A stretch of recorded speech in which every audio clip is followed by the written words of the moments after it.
자, 이번 시간에는 이제 구체적으로 실천 기술 중에 가족 치료 기법에 대해서 다루도록 하겠습니다.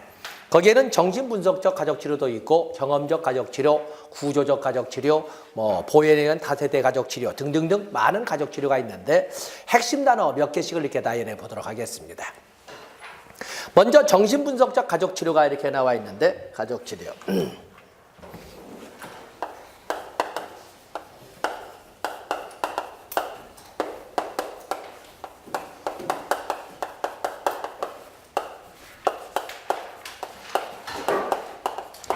자, 정신분석적 가족치료라고 할 때는 거기 보면은 요즘에 또 다시 인기를 끌고 있습니다만은 60년대 이후에는 거의 좀 고의적으로 사장되어 오다시피 했던 것이 정신분석적 가족치료였습니다. 거기 2번에 1번에 보시면 정신분석적 가족치료는 개인을 가족으로부터 해방시키는 데 초점을 두는 것이 정신분석적 가족치료라고 합니다. 가족 성원을 무의식적 제약에서 탈피하게 하여 가족 성원을 무의식적 제약으로부터 탈피시킴으로써, 자, 무의식은 뭘로 쌓여 있어요? 당사자도 모르는 과거의 경험, 뭔가 모르는 뭔가가 쌓여 있어서 무의식 세계를 형성하고 있고 그것이 스멀스멀 기어 올라와서 내 행동을 지배한다고 보는 거예요. 바로 이 과거로부터 탈피죠. 과거로부터 탈피시킴으로써 두째 줄 뭐라고 되어 있어요? 현실에 기초한 탈피함으로써 현실에 기초한 두째 줄 끝에 있는 것처럼 현실에 기초한 바람직한 상호작용, 현실에 기초한 상호작용을 촉진시키는 것을 정신분석적 가족치료라고 합니다. 바로 이 무의식적 제약이 과거의 제약이죠. 과거 결정론이죠.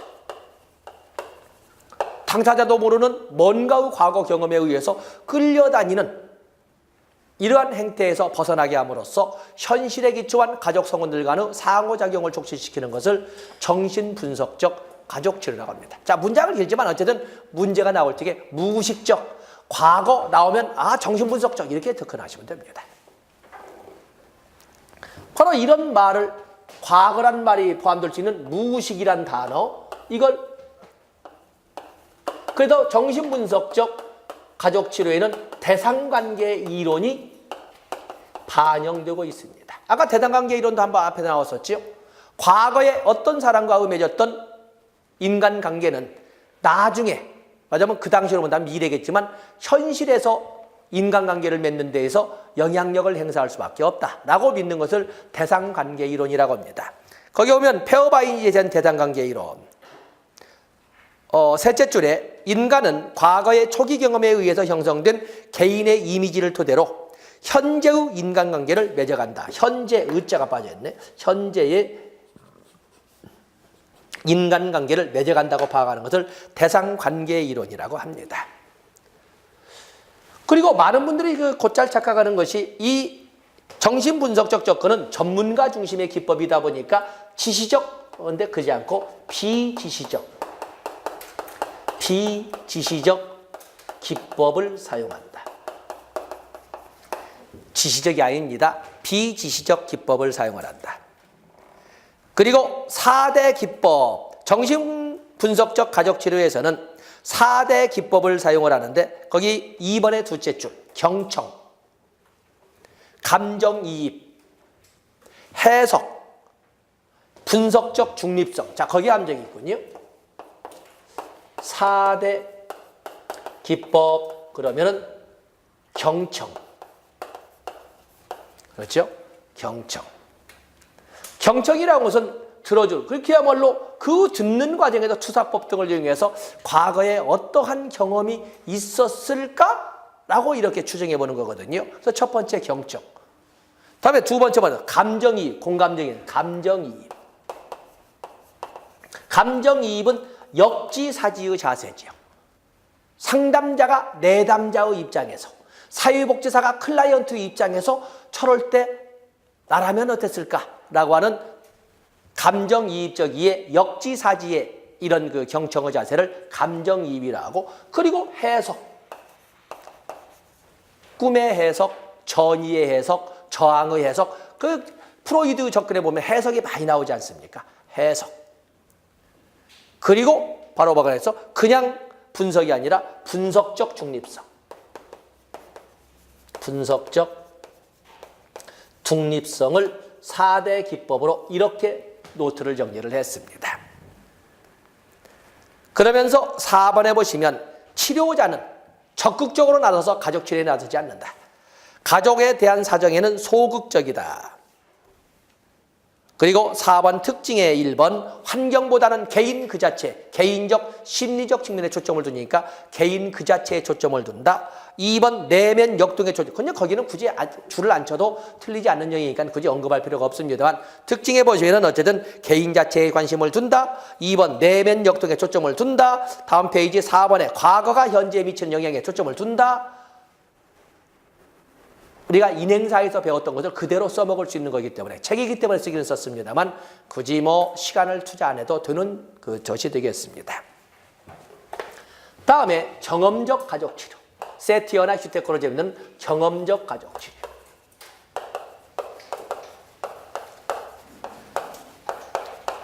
경험적 가족치료에서 우리가 언급할 것은 경험적 가족치료. 거기 보면 뭐라고 되어 있습니까? 어떠한 통찰을 하게 하거나, 맞으면 스스로 느끼게 하거나, 아니면 사회복지사가 설명을 해주는 것보다는 가족에게 알맞은 경험을 제공하는 데 초점을 둡니다. 경험 제공. 스스로 통찰하게 하거나, 뭐 큘러의 통찰서는 통찰이나 설명을 해주기보다는 가족 성원들이 경험을 해보도록 하는 정서적 경험의 장을 제공하는 방법을 씁니다. 경험 제공, 설명을 해주거나, 아니면 클라이언트나 가족 성원이 느끼게 해보는 것보다는 스스로 경험해볼 수 있는 경험의 기회를 제공을 한다. 다음에 세 번째 보면은 당연히 경험. 여기만 과거고, 여기만 과거이고, 나머지는 모두 현재를 강조하는 거죠. 현재를 강조합니다. 지금, 여기, now, here. 자, 우리는 이게 실존주의 철학의 기본 테마거든요. 실존주의 철학. 아무리 페르소나를 보여준다고 해도 그래도 가장 진실한 고병가비는 선생님 눈앞에 있는 지금 여기 있는 절 거예요. 이렇게 급변하는 사회에서는 지금이 조금 전에는 꿈의 미래에 있었고 지금이 지금 과거로 돌아가고 있잖아요. 지금 이 순간에 최선을 다하지 못한 자가 과거에 열심히 살았니, 뭐 미래를 위해도 꿈을 꾸니 못 온다는 거예요. 가장 소중한 것은 지금력이라는 거예요. 제가 제 애도 얘기를 하고 저와 있는 학교 애들에게도 하지만 어떤 이 세상에 보이는 모든 점 하나하나는 인생의 몰카라는 거예요. 선생님들도 관찰을 통해서 저를 보고 있는 것처럼 저도 선생님들을 이름도 기억하지 못하고 또 세월이 가면 또 잊혀지겠지만 그러나 나도 모르는 내면 세계에서는 섀도우 캐비닛을 짜고 있는 거죠. 섀도우 캐비닛. 선생님들도 섀도우 캐비닛을 짜고 있을 거예요. 매 순간에. 근데 내 애들에게, 보통 애들이 한 60명 단위로 이렇게 반이 짜여 있습니다만, 그 걔들에게 결코 밖에서 만날 솔직히 학원에서 보일 때와 밖에서 볼 때는 또 얼굴이 또 다 다르거든요. 밖에서 볼 때와 수영장에서 볼 때는 전혀 남남이죠. 또 그런 것처럼 그때 골목에서 옆에 골목으로 도망가는 일은 없도록 하자. 왜냐하면 저는 나이가 있으니까 선생님들보다는 좀 더 빨리 의리되어 가잖아요. 세월로. 젊은 20대 대학에 있는 애들은 걔들은 갑으로 성장하는 애들이고 가르치는 나는 을로 가는 입장인데 나는 그 내겐 트로피를 위해서 최대한 을로 가는 것을 늦추려고 새로운 도전을 시작하는 것이고 얘네들은 갑으로 오는 시기를 좀 더 촉진하기 위해서 좀 더 시간이나 공간을 투자해야 되고 이렇게 이제 하는데 나도 도망가지 않겠다. 너도 도망가는 이런 부끄러운 삶을 살지 말자. 매 순간에 최선을 다하는 것이 쌓이고 쌓여서 남정네들만 내공이 들고 나도 모르는 사이 제법 책을 보면 아는 것이 보이고 처음에는 이걸 언제 다 봐 그러는데 제법 보이고 이렇게 되는 것이지 어느 순간에 중간고사 하듯이 하룻밤 날새되기 해서 되는 건 아니니까 바로 현재를 강조하는 또 현재 속에서 행할 수 있는 경험을 제공하는 거거든요. 특히 지금 여기 만남의 철학, 마틴 부버의 만남의 철학이거든요. 만남의 철학. 그 dream is 똑같이 철자는 똑같습니다. now here도 있고 now here도 있고 그렇습니다. 똑같은 음절인데도 불구하고 어떤 사람은 꿈은 어디에도 없다고 보는 사람도 있고 꿈은 지금 여기에 있다고 보는 사람도 있는 거거든요. 여길 가자는 거예요. 여기를. 그래서 자꾸 장난 같은 표현이지만 할 수 있다, 할 수 있다, 할 수 있다 이런 표현들이 저는 뭐 군대 얘기할 나이는 훨씬 더 지났음에도 불구하고 지금도 군대에 대해서 고마움을 느끼는 것은 어느 누구도 해보지 못할 많은 경험을 저는 해봤어요. 북한과도 2번, 3일짜리 2번도 싸워봤고 내 옆에서 자던 친구가 내 눈앞에서 죽는 것도 봤고 그야말로 그다음에 시신들이 분시 드는 것도 봤고 많은 죽음도 봤어요. 그런데 그 3년 동안에 있던 과정에서 그 20살짜리가 팬티 입고 달마다 유치는 할 수 있다, 할 수 있다. 근데 그것이 나를 이렇게 시비할 줄을 몰랐어요. 그래서 누구보다도 잘난 최고로 잘한다 것은 못하지만 못한다는 것은 없다는 거죠. 못한다는 것은. 근데 그것이 저를 이렇게 능력도 없으면서 버티게 하는 이런 과정이 되겠습니다만 어쨌든 이 꿈은 바로 이 순간에 있다는 거지. 그래서 그를 강조한다. 그래서 3번에 현재에 초점을 둔다. 지금 여기에서 치료자와 가족 사이에 순간적으로 나타나는 일어나는 상황을 중시한다. 또 개인적 만남을 강조한다. 개인적 만남을 강조한다. 전부 이 지금 2번, 3번이 실존주의 철학의 현대에서 가장 인기 있는 마틴 부버의 만남의 철학이에요. 만남의 철학. 그러면서 5번 성장이란 맞으면 치료란 성장 과정의 체험 연습이라고 하면서 성장 모델을 제시했다. 이론의 중요성은 별로 언급하지 않았다. 6번에 나와 있죠. 6번에. 또 경험을 강조하지 뭐 이론을 가지고 그래서 6번에 보시면 이론의 역할을 높이 평가하지 않았다. 그래서 4번에 거기 2번에 1번 인본주의 심리학을 근간으로 인본주의 심리학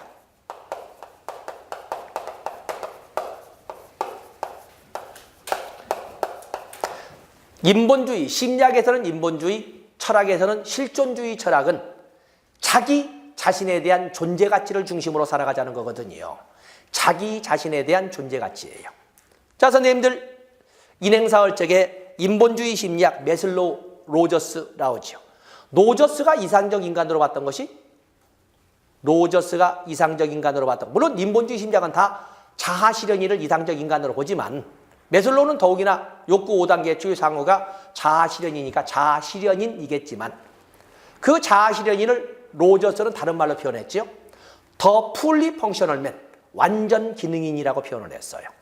완전 기능인 또는 충분하게 기능하는 사람, 만발 기능인 하되 로저스는 이상적인 인간상인 완전 기능인의 5대 특징을 제시를 했어요. 5개들.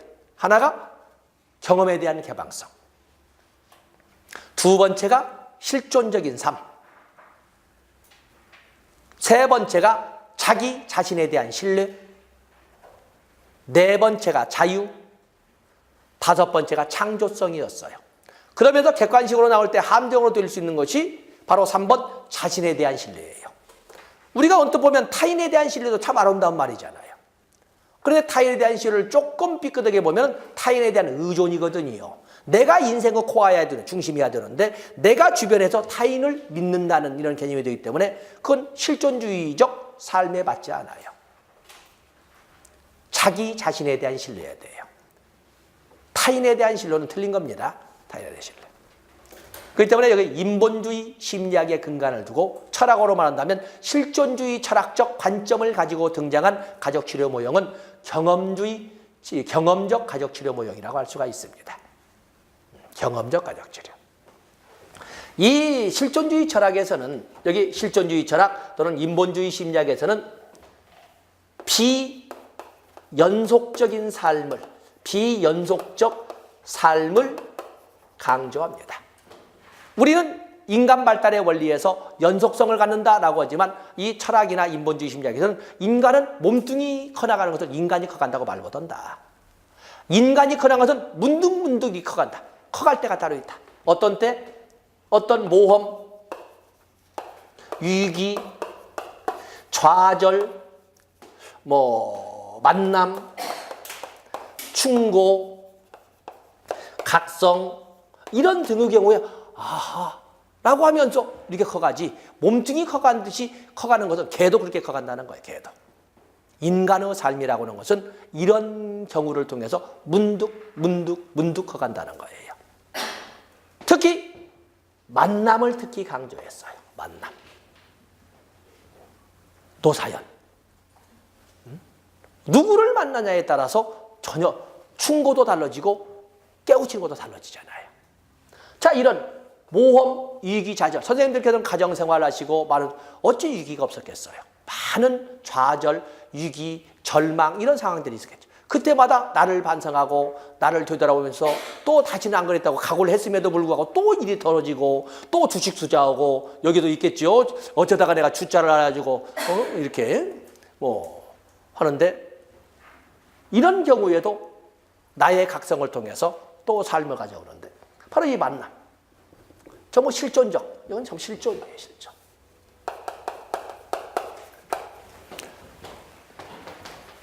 거기 2번의 문장이 잘못돼. 문장을 좀 2번, 3번 합쳐야 되는데 다음에 역시 현재에 초점을 두고 지금 여기 있었고 다음에 here and now가 아니라 now and here인데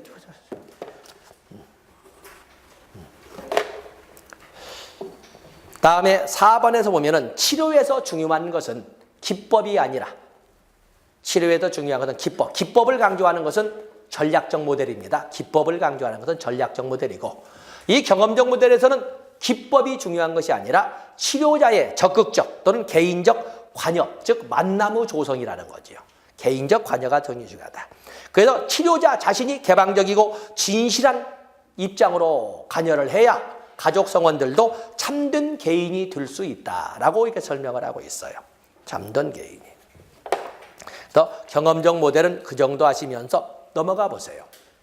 경험적 모델에서 주요 사용하는 기법에는 가족을 많이 쓰는데 거기 가족 조각 기법.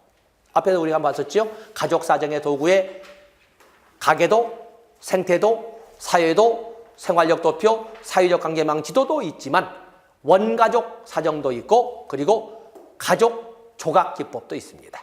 경험적 가족 치료에서 주로 사용하는 가족 조각 기법이 8번에서 가족 조각, 가족 그림 치료, 원가족과 가계도, 모의가족, 영향력의 수레바퀴, 빙산 탐색 이런 등등이 있다고 되어 있는데 제가 임상의 영역이 아니어서 그냥 읽어만 드렸습니다. 다음에 행동주의 가족치료는 판서하지 않겠습니다. 행동주의 가족치료. 그런데 그 문장이 좀 그래서 읽어볼 것이 있습니다. 1번에 보시면 행동주의적 가족치료는 성원들 간의 보상 교환의 비율을 높이고 혐오 교환을 줄이며 의사소통과 문제, 뒤에는 안 읽어도 되겠습니다. 그 첫 줄만 보시면 되겠는데 그게 뭔 말일까 갑자기 어렵게. 아마 유학을 다니셨던 분이 썼던 논문 자료 같은데 행동주의 심리학에서는 학습을 뭐라고 그랬어요? 보상이나 강화 또는 벌을 통한 행동의 변화라고 그랬어요. 보상이나 강화를 뭐라고 그래요? 행동의 발생 빈도. 어떤 행동의 발생 빈도? 바람직한 행동의 발생 빈도는 높이고 벌은 뭐라고 그래요? 바람직하지 못한 행동의 발생 빈도는 낮추는 것을 벌이라고 그랬어요. 그 표현을 이렇게 썼어요. 서로 살찌게 하는 교환은 증진시키고 서로 방해가 되는 이런 교환은 줄여나가도록 의사소통 기술도 넓히고 문제 해결 기술도 늘려주는 그런 기법을 행동주의적 가족치료 이렇게 설명을 했던 거였어요. 말을 좀 어렵게 보상교환은 늘리고 혐오교환은 줄이고 이렇게 했는데 강화와 벌을 가지고 설명했다. 이렇게 보시면 되겠습니다. 주로 3번에 있는 것처럼 부모훈련이나 부부치료나 성기능 장애 치료 등에서 사용을 합니다. 여기에 부모교육이 그러니까 작년 재작년에 서울시 사회복지직 공무원에 합격한 분이 올해가 지금 48, 49 되셨나 그렇습니다. 어디 교육 그 주차원으로 손 다 타가지고 늦게 오시고 이렇게 했던 분이신데 그분이 가족, 부모 훈련 교육을 담당을 했어요. 물론 이제 뭐 안에 이제 과거의 과정도 있고 당연히 가난이라고 하는 것은 가족 성원들의 분리를 가져오잖아요. 해체를 가져오고 그래 놓고 양평에서 합격을 했어요. 그런데 면접에서 떨어졌어. 재작년에. 이렇게 말하면 재작년에. 그래서 합격했다고 선생님 합격했어요. 저희 어머니가 우시네요. 노모가.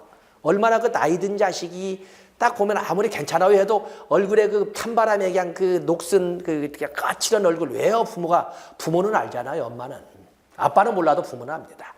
그러더니 면접서 떨어졌어.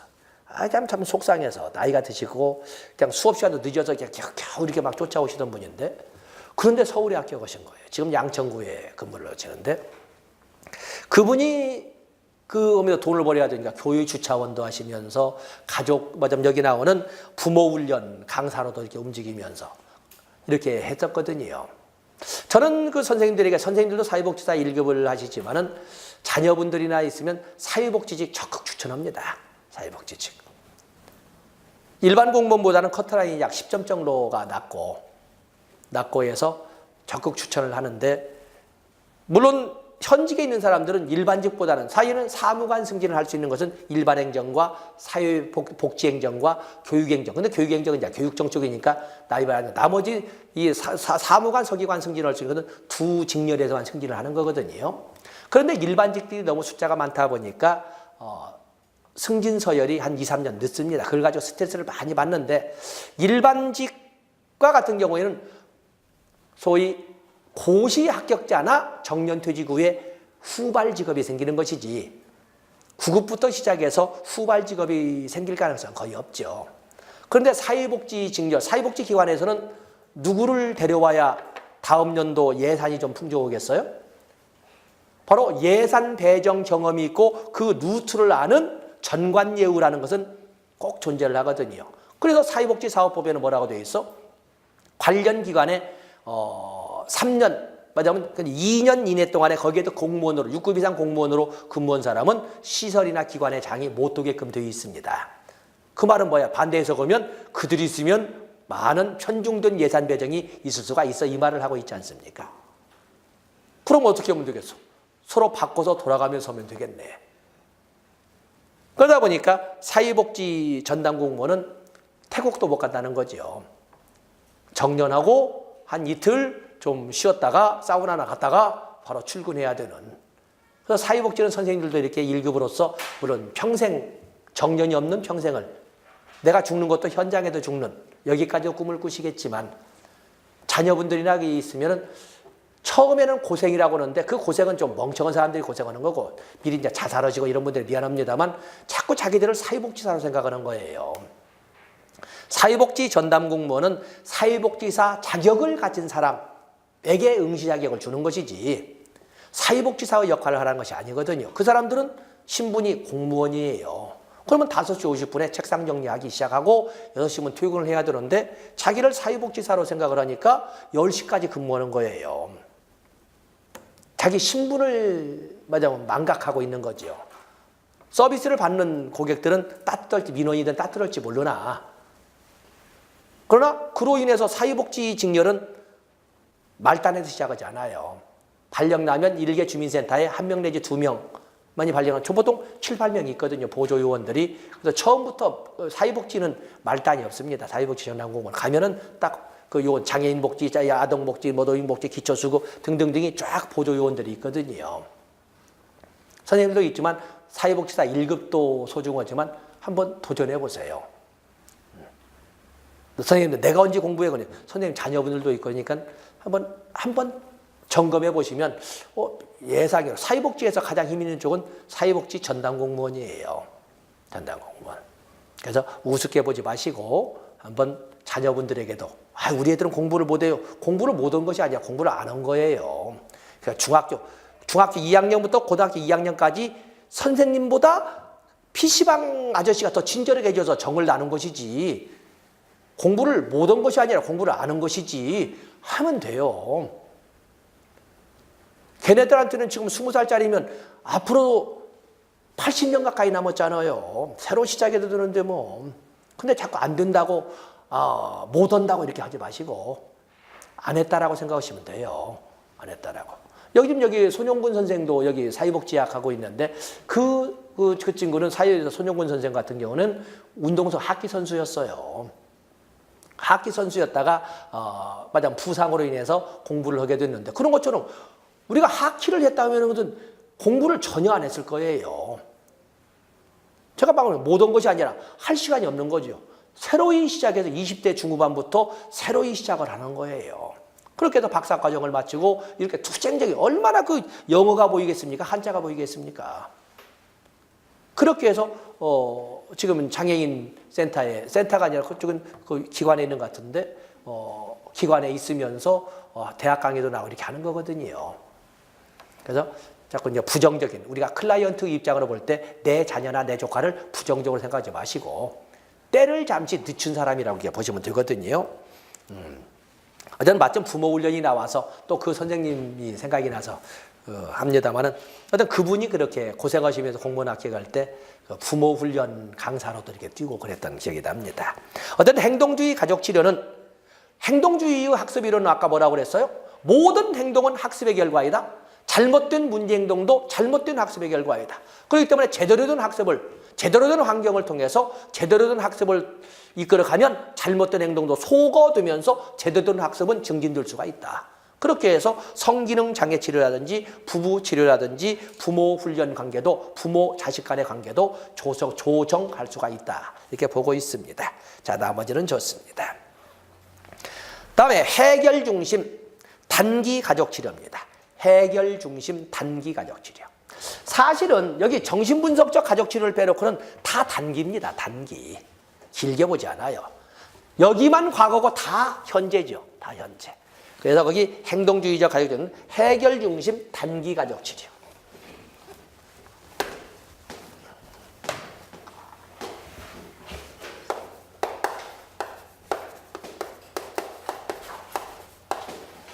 단기 가족 치료. 해결 중심 단기 가족 치료는 거기에 보면은 1980년대 미국 미러키 단기 가족 치료 센터의 우리나라의 김인수와 스티브 여기 D 소문자로 D는 스페인의 그 귀족들을 할 때 드라고 합니다. 독일은 폰자가 들어가면 귀족 가문이거든요. 이런 것처럼 이렇게 귀족 가문을 뜰 때 쓰는 것인데 사람 이름은 그렇고 거기 2번에 보시면 이전의 증상 중심의 관심에서 벗어나 문제점을 가지고 접근하는 것에서 벗어나 예의 중심의 기능적 측면을 강화한 이론이다. 예의 중심의 증상으로 치료를 시작하는 것이 아니라 예의적 상황의 기능적 중심, 기능적 측면을 강조하는 가족 치료를 해결 중심 단기 가족 치료라고 합니다. 거기에 보면은 문제 원인을 규명하기보다는 내담자가 원하는 바에 초점을 두어 내담자가 이미 가지고 있는 자원을 활용하여 단기간 내 해결 방안을 구축하고자 하는 이론이다. 그래서 문제가 아니라 내담자의 요구 사항에 초점을 두고 그냥 나누겠습니다. 내담자의 자원에 기반을 두고 이끌어가는 거이죠. 단기 해결 접근이 되겠습니다. 그 문장을 그냥 하나하나 나눴습니다. 문제나 병리적 측면, 증상에 초점을 두는 것이 아니라 예유에, 내담자의 요구에, 내담자가 가지고 있는 자원에, 그리고 긴 시간 갖지 않고 짧은 시간 내에 가족의 문제를 풀어가자고 하는 단기 치료 모델을 그래서 단기라고 하죠. 해결 중심 단기 치료 모델. 왜 발 뒤었어? 화상을 왜 입었어가 중요한 것이 아니라 그냥 화상을 치료해버립니다. 화상을 치료해버리는 거죠. 여기 치료해 주세요. 이렇게 해서 치료해버리는 거죠. 페이지 넘어가 보시면 특징 이렇게 되어 있는 특징. 정신 건강을 강조한다 쭉 있는데 4번에 간략화. 눈에 보이는 증상을 넓히거나 그러지도 않습니다. 그 증상이 있어도 치료해 말어. 치료해 주다고 말았어. 그냥 간단하게 치료해버립니다. 그러면서 과거란 존재하지 않고 현재와 미래를 강조하는 거죠. 현재와 미래를 강조한다. 그리고 쭉 치료 목표 보시고 4번에 보시면 왜 치료 목표를 보자 말라 했노? 문제 제목이 뭐예요? 문제 해결 단기 치료 모델이잖아요. 가족 구성원들 간의 문제. 그래서 거기 치료 목표 3번에 1번에 두 체질 볼까요? 현재 하고 있는 것과는 다른 것을 하거나 예외적이죠. 현재 하고 있는 것과는 다른 것을 하거나 현재 하고 있는 것과는 다른 것을 생각해내도록 하여. 지금 이 말을 하고 있죠. 예의 중심의 그 말을 지금 3번에 1번에 두 채줄에서 하고 있는 거예요. 현재 하고 있는 것과는 다른 것을 해보도록 하거나 현재 하고 있는 것과는 다른 것을 생각해 보도록 하여, 즉 예의 중심으로 현재 것과는 전혀 다른 예의적인 것으로 가족의 문제를 풀어가는 데 초점을 두는 것을, 풀어가는 것을 목적으로 하는 것을 문제 중심, 해결 중심 단기 가족 치료라고 합니다. 그리고 2번에 보면은 치료자는 내담자가 아직 잘 사용하고 있지 않은 능력을 찾아주어야. 이거 뭐야? 지금까지 사용해왔던 것과는 전혀 다른 또 다른 능력을 찾아줌으로써 문제 해결에 기여하도록 해야 한다. 그 말을 하고 있거든. 역시 예의 중심이란 말을 쓰고 있는 겁니다. 현재 하고 있거나 현재 생각하거나 현재 사용하는 것이 아닌 다른 것을 통해서 다른 것을 찾아줌으로써. 그래서 가족의 문제 해결을 목적으로 한다. 다음에 4번에 1번. 거기는 전략적 가력치보다 더 전략적, 구체적 기법을 강조한다. 구체적 기법은 사실은 전략적 기법의 핵심 키워드가 되겠는데 그보다도 더 구체적 기법을 강조한다. 그리고 거기 2번에 7번에 협력관계를 구축한다 이렇게 되어 있죠. 위에서 보면 2번에 그 협력관계 구축이 우리 치료기법에서 3번 팀 접근법을 사용한다. 팀 접근법을 사용한다. 다시 말해서 협력체제 구축을 강조한다. 이렇게 해서 2번에 7번을 가지고 4번에 3번을 같이 연결시켜 봤습니다.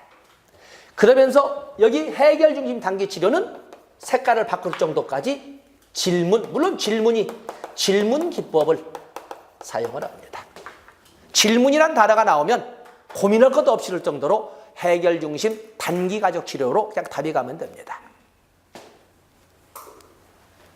거기 보세요. 대표적인 면담점 변화에 대한 질문. 내용을 거뒀고 면담전 변화에 대한 질문. 페이지 넘어가 보시면 예의 질문, 기적 질문, 척도 질문, 대처 질문, 관계성 질문, 간접적 칭찬 이런 것. 질문이 나오면 우선적으로 해결 중심 단기 가족 치료의 기법으로 우선적으로 생각해 놓고, 물론 질문이 뒤에서도 나온 것이 있습니다. 질문이 나오고 있지만 어떤 질문은 우선적으로 해결 중심 단기 가족 치료로 우선적으로 지금 정립을 해놓도록 하겠습니다.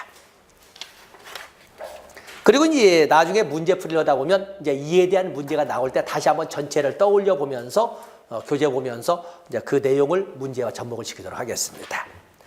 다음에 구조적 가족 치료가 나와 있네요. 구조적 가족 치료. 구조적 가족 치료가 나와 있는데 이건 보통 미누친 모델이라고 설명하지 않습니까? 미누친 모델. 이는 가족 구조의 재구조화를 통해서 가족 구조의 재구조화를 통해서 성원들의 행동 변화만 가져올 수 있다면 가족 문제는 해결될 수 있다라고 설명하는 것이 구조적 가족치료예요. 그러면 가족구조의 재구조화는 뭔 말인데 이것을 뭐라고 그랬어요? 가족 성원들 간의 경계선을 명확히 할 수만 있다면 경계선의 명확하란 용어로 설명을 했어요. 그죠? 가족 성원들 간의 경계선만 명확히 정립할 수만 있다면 가족 성원들의 행동이 달라질 것이고 그로 인해서 가족의 문제는 해결될 수 있다. 이렇게 접근한 것이 미누친 모델 구조적 가족치료 모델이 되겠습니다. 219쪽에 선생님들 보시면은 거기 구조적 가족치료 모델 미누친에 의해서 개발된 기법으로 거기에 두 제줄 구조적 모형에 등 지워버리시고 가족 구조의 중요성을 강조했다. 그 말을 3번에서 가족 구조만 변화시키면 성원들의 행동이 변화될 것이고 그러면은 가족의 문제는 해결될 수 있다 하는 것이 바로 구조적 가족치료 모델입니다. 6번으로 넘어가 보시면 구조적 가족치료는 세 과정으로 이루어지는데 구조적 치료. 가족의 유계질서, 경계선 설정, 그리고 명확한 분명한이라고 했는데 명확한 경계선으로 명확한 경계선 확립, 바꾸는 일 그렇게 되어 있습니다만 그래서 구조적 가족치료의 세 과정, 가족의 유계질서를 세우는 일, 그리고 유계질서를 제대로 세우기 위해 경계선을 제대로 설정하는 일, 그리고 엄격한 경계선, 밀착된 경계선을 분명한 경계선으로 바꾸는 일, 세 과정으로 이루어졌다 해서 거기 과정, 아직 다뤄지는 문제는 아니지만 그 세 과정 선생님께 지금 판서지 않았지만 한번 볼까요?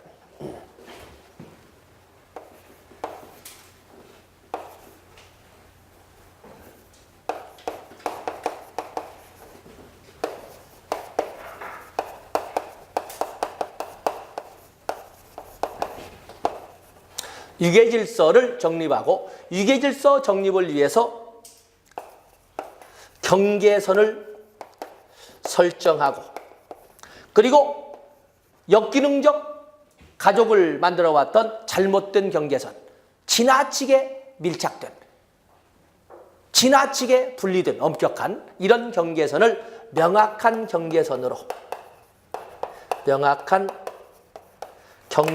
경계선으로 전환시키는 과정으로 이렇게 이루어져 있습니다. 그래서 구조적 가족치료에서는 먼저 가족 성원들 간의 유계 질서를 설정하고 그리고 그 유계 질서 설정을 위해서 명확한 경계선을 정립하고 그리고 잘못된 경계선을 명확한 경계선으로 전환시키고 함으로써 가족 문제는 해결될 수 있다고 봅니다. 거기 보면 치료 기법이 여러 가지가 쭉 나와 있는데 치료 기법 7번의 기법이 이렇게 나와 있고 기법 거기 7번은 지워버리시고 3번의 치료 기법 보면은 그냥 단어로 합류하기, 적응하기, 상호작용에 개입하기, 진단하기, 수정하기, 경계 만들기, 균형 깨뜨리기, 가족 문제에 도전하기 등으로 설명을 하고 있습니다. 그냥 그것을 차례대로 화살표는 그려놨지만 그 화살표를 남겨라는 것이 아니라 단어를 숙지해 놓으시면 됩니다. 넘어가시겠습니다. 다음에 보웬의 가족치료 모형이 나와 있습니다. 보웬의 가족치료 모형은 체계적 가족치료 모형 또는 다세대 가족치료 모형이라고 합니다. 본래는 보웬은 정신분석적 접근으로 시작을 했는데 연구 과정에서 한계를 느끼고 체계론적 접근 방법으로 전환하면서 내놓은 논문이 바로 여기 다세대 가족치료 모형 또는 체계적 가족치료 모형이 되겠습니다. 3번에 보시면 3번에서 보웬은 가족은 하나의 체계로서 체계 내 한 부분의 변화는 다른 부분에 있어서의 보상적 변화를 일으킨다. 따라서 가족 성원이나 환자의 증상을 이해하기 위해서는 전체 가족의 정서적 체계를 파악할 필요가 있다고 본다 해서 3번 체크해 주시고 결국에 가족 문제의 원인은 자아가 미분화되어서 그렇다. 문제가 많지만 5번이군요. 5번. 가족치료의 주요 목적을 어디다 둔다? 미누치는 경계선을 명확하게 두는데 보웬은 자아의 분화에 둔 거죠. 자아의 분화. 가족치료의 주요 목적은 성원이 가족 내 성원이 자아의 분화를 이루도록 돕는 데 있다. 즉 미분화된 가족자 혼합체로부터 단절을 촉구하는 것을 목적으로 하는 것은 보행 모형, 체계적 가족 치료 모형, 또 다세대 가족 치료 모형 이렇게 설명하시면 되겠습니다. 거기 7번에 강조하는 것 등이 나와 있는데 자기 분화 또는 자아 분화가 되겠고 삼각관계, 핵가족의 정서적 과정, 가족 투사, 다세대 전수 과정, 형제순위, 특히 형제순위라는 단어가 나오면 둘이죠. 아들러 그리고 보행 모형. 아들러 또 보행 모형.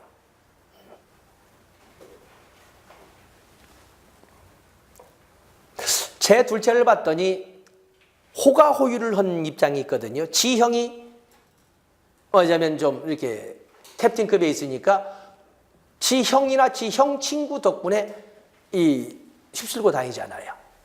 그러면서 가만히 하는 거 보면 지형으로부터 분화가 되려고 무척 노력을 하는 거예요.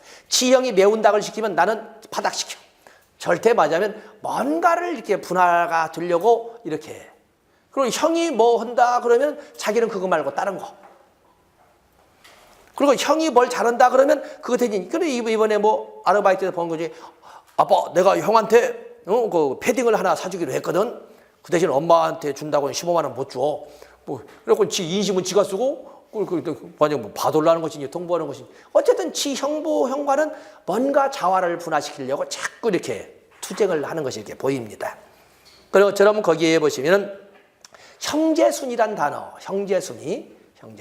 특히나 나이차가 많은 더욱이나 일찍이 조실부모한 이런 경우에는 누나의 품 안에서 큰 맞으면 옛날 그 동화나 드라마에 나오는 이런 것 그럴 경우에는 그야말로 누나가 아니면 장형이 부모의 역할을 하지 않습니까?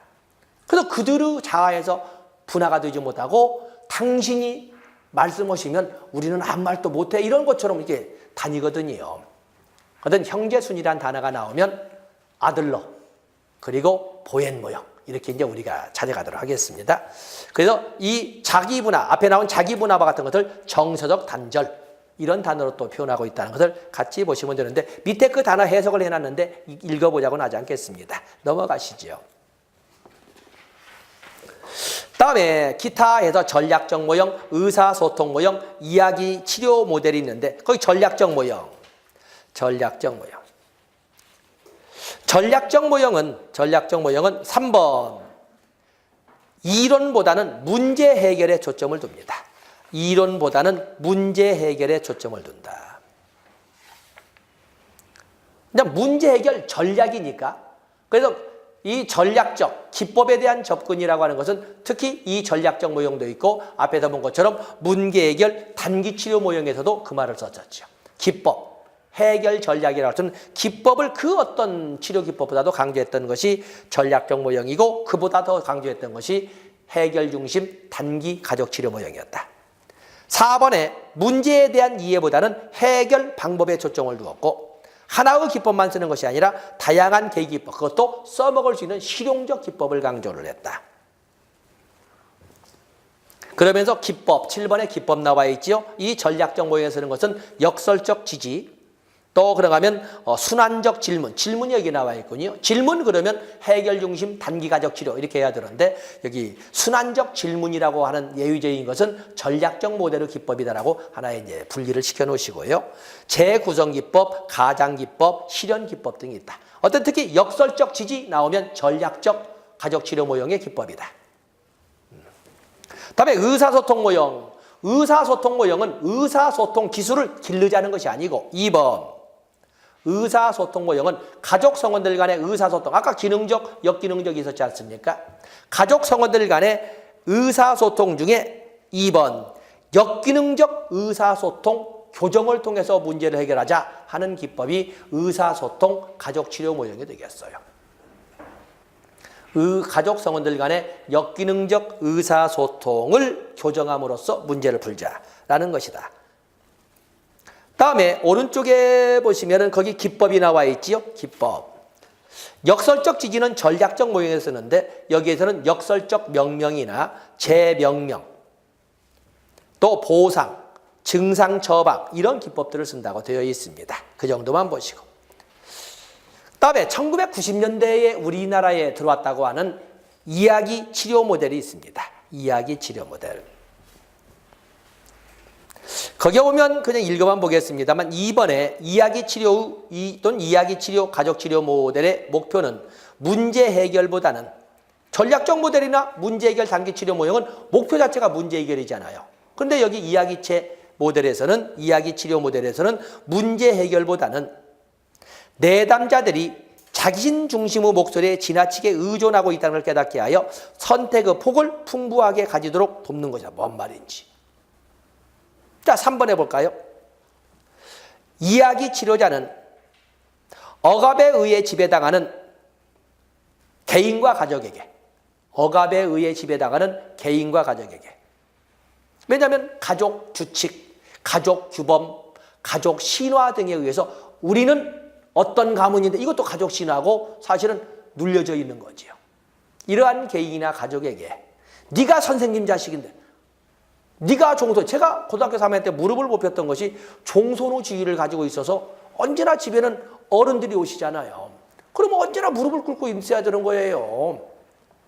그리고 어른들 옛날에는 지금이야 표현 강조구 시대지만 옛날에는 표현 억제, 말만 하면 경망스럽고 버릇 양머리 없다고 이렇게 했을 때니까 그런 과정이었는데 바로 이런 억압에 의해 지배당하는 개인과 가족에게 내면화된 이야기로부터 자신도 모르는 사이에 세뇌된 이야기로부터 위에 2번은 첫째 줄 뭐라고 그랬어요? 자신들 중심의 목소리를 이렇게 내면화된 이야기로부터 해방시키는 것을 목적으로 하는 것이 이야기 치료 기법의 내용이 되겠어요.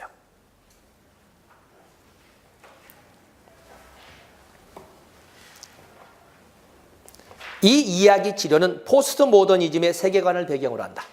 이 포스트 모더니즘은 모던이라고 하는 근대의 가치관에서 벗어나는 거거든요. 아마 선생님들도 모더니즘에 의해서 교복, 안정, 정형화, 객관성, 절대성, 이성에 합치하는 합리성 이런 단어 속에서 답하자면 이런 과정 속에서 똑같이 이렇게 살아왔을 거예요. 왜 너만 그렇게 생각해? 이런 단어를 당연시 받으면서 왜 너만 머리 길러? 다 안 길르는데 이런 식의 소리를 들으면서 대량 생산, 대량 소비의 시대에 살았어요. 거기에서 벗어나는 것을 포스트를 붙여서 포스트 모던, 탈근대라고 합니다. 탈근대는 뭐야? 우리나라는 1987년 6월 민주항쟁으로 확고시 피었습니다만은 탈근대, 서구에서는 1970년대부터 거거든요. 탈획일, 탈정형, 탈권위, 탈객관성, 상대성, 어떤 다양성, 개성존중, 상대성 이런 것을 강조하는 흐름이 거예요. 지금 선생님들 여기 주변 보세요. 다 양말부터 다 다르잖아요. 물론 우리나라의 패션이라든지 의류 산업이 워낙 보편화되기도 했지만은 똑같은 옷을 입은 사람들은 애들마저도 학교에 똑같은 운동화를 신은 애들이 보이지 않을 만큼 다양성이 아주 보편화됐어요. 그걸 당연히 인정하자는 것이 포스트 모던이에요.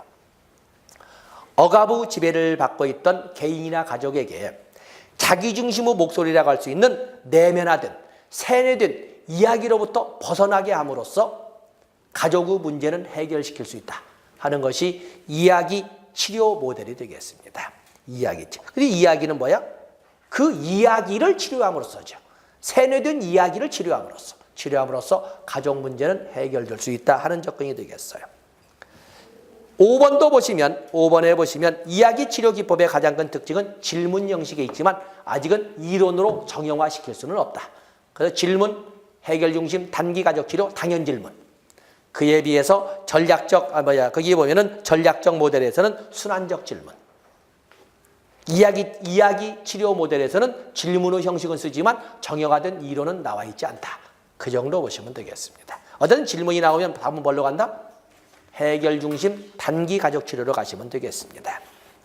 자, 이런 정도에서 가족 영역은 마감을 짓고 선생님들 점심 하시고 그리고 1시간 정도에 걸쳐서 집단에 대해서 살펴보도록 하겠습니다. 고맙습니다.